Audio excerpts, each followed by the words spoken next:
So, good morning, students. Today we will continue the lecture number 3 or remaining part of the chapter number 5, the ailing planet, the green movement's role. So, see page number 45. 45 का last paragraph देखेंगे. It is from article 48A. आपको दिख रहा होगा the article 48A. So, now let's continue with the chapter.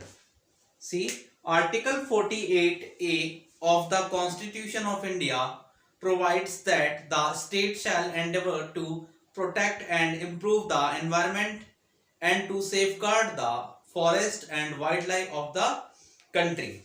इसमें बताया गया है कि भारत के संविधान की धारा 48A में यह प्रावधान है कि राज्य पर्यावरण की रक्षा सुधार का प्रयास करेगा तथा जंगल व जंगली जीवों की सुरक्षा के लिए भी एक कदम उठाएगा. But what causes endless anguish is the fact that laws are never respected nor enforced in India. लेकिन जो चीज अनंततः पीड़ा पहुंचाती है वो यह है कि देश में न तो कानून का सम्मान है और न ही उसका पालन करवाने की शक्ति. For instance, the Constitution says that casteism, untouchability and bonded labor shall be abolished, but they flourish shamelessly even after 44 years of the operation of the Constitution. लेकिन उदाहरणार्थ संविधान कहता है कि जातिवाद, अस्पृश्यता और बंधुआ मजदूरी को मिटाया जाएगा, लेकिन वे आज भी निर्लज्जता के साथ संविधान के लागू होने के 44 वर्ष बाद भी फल फूल रहे हैं. A recent report of our Parliament's estimates committee has highlighted the near catastrophic depletion of India's forest over the last 4 decades. हमारी संसद की अनुमानन समिति के एक नवीन रिपोर्ट ने भारत के जंगलों की पिछली 4 शताब्दियों के दौरान हुई खतरनाक कमी पर जोर दिया है.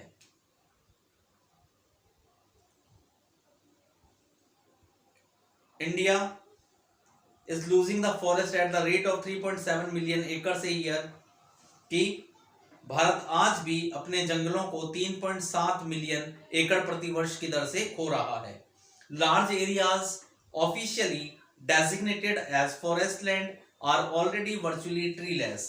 और बड़े बड़े क्षेत्र जिन्हें अधिकृत रूप से जंगल के रूप में तय किया गया है, जंगल की भूमि तय किया गया था, वे भी करीब करीब पूरी तरह से वृक्षहीन हो चुके हैं. The actual loss of forest is estimated to be about 8 times the rate indicated by government statistics. और जंगलों की जो वास्तविक हानि सरकारी आंकड़ों द्वारा बताई गई है वो हानि की दर से 8 गुना ज्यादा है.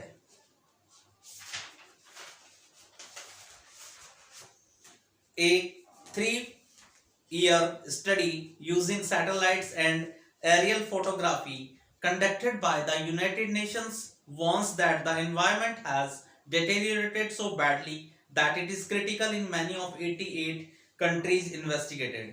संयुक्त राष्ट्र द्वारा उपग्रहों तथा फोटोग्राफी, हवाई फोटोग्राफी की मदद से किया गया 3 वर्ष का अध्ययन चेतावनी देता है कि पर्यावरण इतनी बुरी तरह से खराब हो चुका है कि यह जांचे गए 88 देशों में से कई देशों की गंभीर स्थितियों में आ गया है. There can be no doubt that the growth of world population is one of the strongest factors distorting the future of human society. इस बात में अब कोई भी संदेह नहीं हो सकता है कि दुनिया की आबादी में जो बढ़ोतरी है सबसे तगड़े कारणों में से एक है जो मानव समाज को पूरी तरह से विकृत करते हैं. It took mankind more than a million years to reach the first billion. और यह दुनिया की प्रथम 1 अरब की संख्या तक पहुंचने में मानव जाति को लगभग 10 लाख से भी अधिक वर्ष लगे हैं. That was the world population around the year 1800. और वह दुनिया की आबादी थी सन 1800 ईस्वी में. By the year 1900, a second billion was added and the 20th century has added another 3.7 billion. और 20वीं शताब्दी में इसमें 3.7 अरब इसमें और जोड़ दिए. वर्तमान की जनसंख्या का अनुमान लगभग एस्टिमेटेड एट 5.7 बिलियन, लगभग 5.7 अरब का है. Every 4 days, the world population increases by 1 million. प्रत्येक हर 4 दिन में दुनिया की आबादी लगभग 10 लाख बढ़ जाती है. Fertility falls as income rise, education spreads and health improves. संतानोत्पादकता कम हो जाती है जैसे जैसे आय बढ़ती है, एजुकेशन स्प्रेड शिक्षा फैलती है, एंड हेल्थ इंप्रूव्स और स्वास्थ्य में सुधार आता है. Thus, development is the best contraceptive. इस तरह से हम कह सकते हैं कि विकास ही सबसे अच्छा गर्भ निरोधक सिद्ध होता है. But development itself may not be possible if the present increase in number continues. लेकिन विकास स्वयं तब तक संभव नहीं हो सकता है जब तक कि वर्तमान संख्या में बढ़ोतरी जारी रहती है. The rich get richer and the poor beget children which condemned them to remain poor. धनवान अधिक धनवान होते चले जाते हैं और गरीब लोग बच्चे पैदा करते हैं और गरीब रहने को अभिशप्त होते हैं. More children does not mean more workers. अधिक बच्चों से तात्पर्य अधिक कार्यकर्ताओं से नहीं होता है. merely more people without work, बल्कि अधिक बेरोजगार लोगों से होता है. It is not suggested that human being is treated like cattle and compulsorily sterilized. और यह भी सुझाव नहीं दिया जा रहा है कि मनुष्यों को पशुओं के समान समझा जाए या जबरन उनकी नसबंदी कर दी जाए. But there is no alternative to voluntary family planning without introducing an element of coercion. बल्कि स्वैच्छिक परिवार का कोई विकल्प भी नहीं है बिना जोर जबरदस्ती के तत्व को लाएं. The choice is really between control of population and perpetuation of poverty. वास्तव में चुनाव हमें दो चीजों के बीच ही करना है. एक तो है जनसंख्या का नियंत्रण या दरिद्रता को बनाए रखना, गरीबी को बनाए रखना. The population of India is estimated to be 920 million today, more than the entire population of Africa and South America put together. और आज भारत की जनसंख्या 920 मिलियन आंकी जाती है जो अफ्रीका तथा दक्षिण अफ्रीका की कुल आबादी से बहुत अधिक है. No one familiar with the conditions in India would doubt that the hope of the people would die in their hungry hutments unless population control is given topmost priority. कोई भी व्यक्ति जो भारत की दशाओं के बारे में परिचित है उसे संदेह नहीं होगा कि लोगों की उम्मीद उनकी भूखी झोपड़ियों में मर जाएगी अगर जनसंख्या नियंत्रण को उच्च वरीयता नहीं दी गई तो. The population of India is estimated to for the first time see the next paragraph. For the first time in human history we see a transcending concern. मनुष्य के इतिहास में पहली बार हम एक सीमा से अधिक चिंता देख रहे हैं. The survival not just of the people of the planet, कि यह चिंता केवल लोगों के जीवित रहने के मात्र में नहीं है बल्कि इस ग्रह को जीवित रखने के बारे में भी है. We have begun to take a holistic view of very basis of our demise. It is our passport for the future. कि हमने हमारे अस्तित्व के आधार पर एक समग्र दृष्टिकोण रखना शुरू किया है.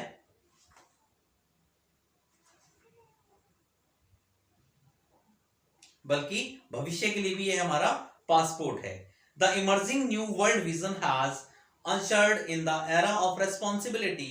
It is और यह भविष्य दुनिया के बारे में नए दृष्टिकोण ने नई जिम्मेदारी के युग की शुरुआत की है.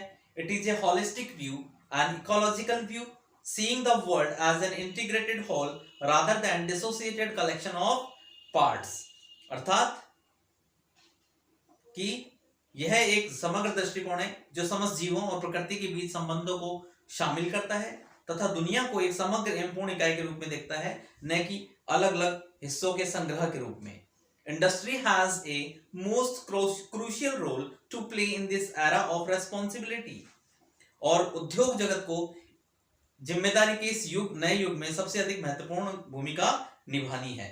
What a transformation would be effected if more business shared the view of the chairman of DuPont, Mr. Edgar S. Woolard, who 5 years ago declared himself to be the company's chief environment officer. और कैसा कायाकल्प हो जाए अगर अधिकाधिक व्यापारी लोग do point के chairman mister Edgar S Bullard के दृष्टिकोण के भागीदार बन जाएं। He said, "Our continued existence as a leading manufacturer requires that we excel in environment performance." और एक अग्रणी निर्माता के रूप में हमारा निरंतर चलने वाला अस्तित्व इस बात को आवश्यक बनाता है कि हम पर्यावरणीय कार्यकुशलता को के अंदर अपनी उत्कृष्टता हासिल करें। Of all the statements made by the Margaret Thatcher during the years of her prime ministership, none has passed so decisively into current coin of English usage as her fallacious word. No generation has a freehold on this earth. कोई भी और Margaret Thatcher के द्वारा प्रधानमंत्री के काल के दिए गए वक्तव्य में से कोई भी अंग्रेजी के प्रयोग में अंतिम रूप से उतना प्रचलित नहीं हुआ जितने कि उनके सटीक शब्द हुए। उन्होंने कहा था, कोई भी पीढ़ी इस पृथ्वी को अपनी बपोती नहीं मान सकती है, हमारे पास केवल जीवन भर के लिए किराएदारी है। With a full repairing lease, एक मरम्मत भी किराएदार के रूप में भी हमारी जिम्मेदारी होगी। In the word of mister Lester Brown, we have not inherited this earth from our forefathers, we have borrowed it from our children.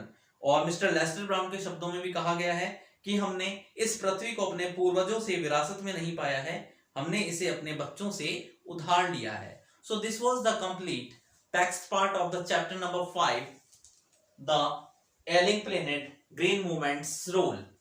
If you have any doubt or any confusion in this part, then you can contact to me or text me on my personal number. Till then, thank you very much.